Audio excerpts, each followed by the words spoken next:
Coming up on 9 News Mornings, the first televised debate in the race for Denver mayor is done.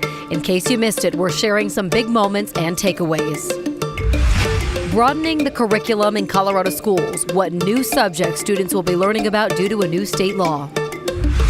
And a family just wants to be able to welcome their adopted son from Haiti, the obstacles they faced in bringing him home. 9 News Mornings starts now.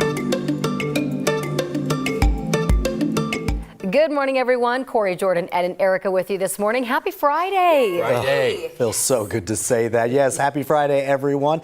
And we've got a good weekend ahead of us, too, so a lot to celebrate. Yeah, after all the snow and the cold and the slush and my car is filthy now. It weighs about 40 pounds more than it did when it's clean. But everything will be great for the car washes this weekend as we're going to be in the 50s, nearing 60. We like that. By Monday. And yes, we will stay in the 50s over the weekend. We have some clouds moving in, but that's because we have systems going around us that'll push clouds into the state. And as last week, we could see our next snow right at midweek. We'll see it a little on Thursday. It clears out, and then Friday we'll set the stage for a nice weekend next weekend as well. So here's what we've got right now. 24 degrees. Normal low for this time of year is 19, so we're actually doing pretty well. Clear skies. That's what we're seeing right now, but we will see those clouds begin to increase as the day goes on. A little cloudiness this afternoon. We'll see clouds overnight. We'll see them to start the day tomorrow, but by tomorrow afternoon, we could see a little break in the clouds before more clouds move in for your Sunday. So mostly sunny today, milder, 51 degrees, above normal for this time of year. Increasing clouds tonight with a low of 27. That is also mild. Mostly cloudy. Will stay mild tomorrow with 53 degrees. We'll do the same on Sunday with cloudy skies and 52. Here it is, near 60 by Monday with partly cloudy skies. 53 on Tuesday, but late in the day we have some rain and snow showers coming in, and that's going to signal the passage of a cold front. So colder temperatures on Wednesday. Yep. Another chance for snow. Ed, thank you so much. We want to help you get out the door dark and early this Friday. This is our CDOT camera at I-25 and I-70 where things are smooth sailing there. But we've got a couple things happening across the metro area. We are dealing with a crash at this hour in the area of Alameda and Fairmount Drive. So if you're headed that way soon, you may still see a scene. In Lakewood, we've got that overnight closure of eastbound 6th Avenue. The ramp to Wadsworth closed off. This usually clears by 6 o'clock every morning. And then we also have that overnight closure of Loveland Pass between I-70 and a little bit before A Basin there. Same thing. This one usually clears around 6 o'clock. In the meantime, you can travel along I-70 both directions, no problem.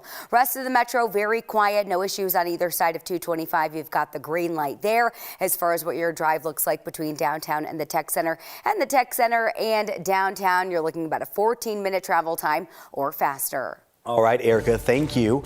13 of the 17 candidates running to be Denver's next mayor have completed their first televised debate. That happened last night on the MSU Denver stage. Right, 9 News hosted this debate along with the Fair Elections Fund in Claro. 9 News reporter Darius Johnson joins us now. And Darius, the candidates touched on several big topics. Hey there, Jordan and Corey. Good morning. For 2 hours, these 13 candidates crowded the stage hoping for a chance to speak their minds. Some of last night's conversations surrounded homelessness, crime, and the rising cost of living in Denver. Here's what they had to say. It doesn't matter who you love, your income, your race, your age, your national origin. We all belong in this city. Denver is better because of our differences. That's who I am. That's what I've fought for. Denver is broken and needs a mayor that's going to be able to go into office and correct a lot of insufficiencies, correct the administration, correct everything so that Denver can become a town that it used to be. Beautiful, beautiful town. Encampments are illegal. Encampments make our city unsafe and filthy, and that has to change. That's the business side of it. The human side is we have to acknowledge that this is a full-blown humanitarian crisis. But today's Denver also requires a mayor who has executive and relevant experience to run the city, and I do. I've been the CEO of the Denver Metro Chamber of Commerce with over 3,000 members. I was John Hickenlooper's chief of staff when he was mayor of Denver. I've run the HR department for the city. I know the city team and I love them. I am the only candidate that is saying we do need to shift our conversation from just affordable housing to more public social housing. Poverty is the precursor for our second biggest issue in this city, which is youth and gang violence. I'm in this race right now because I'm not convinced that our neighborhoods are living up to their full potential. And as your neighborhood mayor, I plan to make the tough choices on the issues that are affecting our neighborhoods the most: homelessness, safety, and affordability. No one should be homeless in Denver. We have a moral obligation to make sure we can get people off the streets and into housing. And we know that we can end the practice of people having to sleep in public places, in yards, in parks, and on your front doorsteps. And right now, I'm feeling frustrated. Like many of you at home, I'm frustrated because it doesn't feel like Denver's living up to its full potential. We need to build a safer, more affordable, and greener Denver, and we're just not getting the job done. I am the Colorado State Director for Green Latinos, an environmental justice organization that has taken on the biggest polluters and worked to lower their bills at home while cleaning up the air. I'm ready to keep fighting, just like I've been fighting for the last 25 years, to build my vision, which is a city where every Denverite, regardless of the neighborhood they're in, whether it's a single West Side like me or a place with more advantage, to achieve their version of success. I'm from a very large Irish Catholic family of 9 in a steel town, blue-collar family.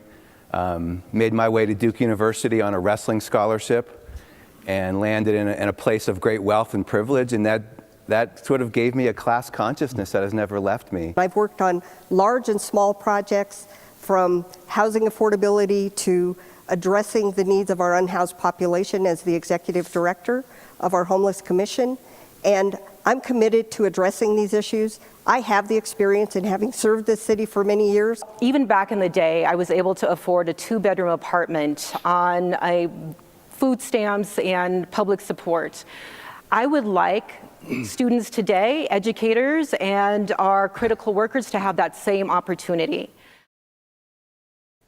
Now, some of the other topics that they touched on: expanding the STAR program. That's the program that pairs mental health professionals with paramedics to respond to some 911 calls as opposed to police. All 13 candidates on the stage agreed that they'd like to expand that program. They also came to an agreement on bans for so-called assault weapons. All but Aurelio Martinez supports expanding red flag orders within the state of Colorado. And when it came to increasing the size of the Denver Police Department, they all again agreed. None of the candidates support increasing the size of the department. I feel like we learned a lot from last night's debate as far as which candidates of the 14 that we heard from, where they stand on all of these issues. Yeah, I was just going to say, Darius, I think because, we kind of like watched a little bit of it, and it's hard to have a debate with 13 people on stage, right? The way that they handle it with like, raise your hand if you agree, whatever. We actually put a breakdown of that on our website so people can see like where people went on each issue. Yeah. And I think that was one of the biggest things that came out of it. If you're not able to watch the entire debate, being able to go back and look at some of those questions and being able to see who raised their hands for what responses, you're easily able to see what side of the fence that they may be on and what they're supporting at that point. Then if there are any follow-up questions, that's when you're able to see what their actual action plan may be and how they plan to tackle that issue. Yeah. Our team last night did a great job with that many people on the stage. Darius, thank you. The bill to allow rent to be controlled in Colorado once again has passed, so now on to the full House for a vote. The bill is the latest effort to help the housing affordability struggles in our state. Colorado outlawed rent control in 1981. This bill aims to repeal that and let local governments set their own policies on rent control. Again, the bill now goes to the full House for consideration. And a bill that would increase the number of mental health professionals in schools has passed the state Senate. Right now, a mental health professional must not only have a license with the state, but also with the Department of Education. This bill would remove the Department of Education requirement. Just last year, a CDC survey showed that 44% of high school students reported feeling persistently sad or hopeless during the past year. The bill now heads to the House of Representatives. And one thing you want to know about the weather today, temperatures are going to be warmer, 40s and 50s along the Front Range with mostly sunny skies. Then tomorrow we'll see more clouds and sunshine, but temperatures stay in the 40s and 50s. Ed, thank you so much. One thing to know on the roads, looking like a pretty quiet start as we take a peek from our CDOT camera this morning at I-25 and I-70. As we look across the metro, we're seeing all green, but one crash you'll want to keep an eye out for if you're traveling through Glendale here soon at Alameda and Fairmount Drive. Well, it's cold season, and that means a lot of sniffles and coughs and sneezes, but can a cold also cause heart problems? Brandon Lewis from our National Verify team looks into it. The average person gets 2 to 4 colds a year. Most of these are mild and treated with rest and plenty of liquids. But MSNBC anchor Yasmin Vasugian said she developed myocarditis after a cold. Myocarditis is a serious but rare condition when the heart becomes inflamed. Some people online were skeptical a cold could cause this, and Verify viewer Ian asked us about it on Facebook. So, let's verify. Our sources are the National Heart, Lung, and Blood Institute, Johns Hopkins Medicine, Mount Sinai Health System, and the American Heart Association. When you get infected with a cold, your body's immune system fights back by sending white blood cells to attack the virus where it's lodged in your body. If the virus makes its way to your heart, then Mount Sinai says the white blood cells will follow. However, when the cells are in the heart, they also release a chemical that can inflame the muscle. This is called acute myocarditis, which can cause the heart to become swollen and weak for weeks. In mild cases, the Heart Association says it can be resolved with rest and medication to treat the root cause of myocarditis and reduce the swelling. More serious cases may need long-term care. So, yes, you can develop myocarditis after having a cold. Other viral infections like the flu, as well as bacterial and fungal infections, can also lead to myocarditis. With your Verify, I'm Brandon Lewis.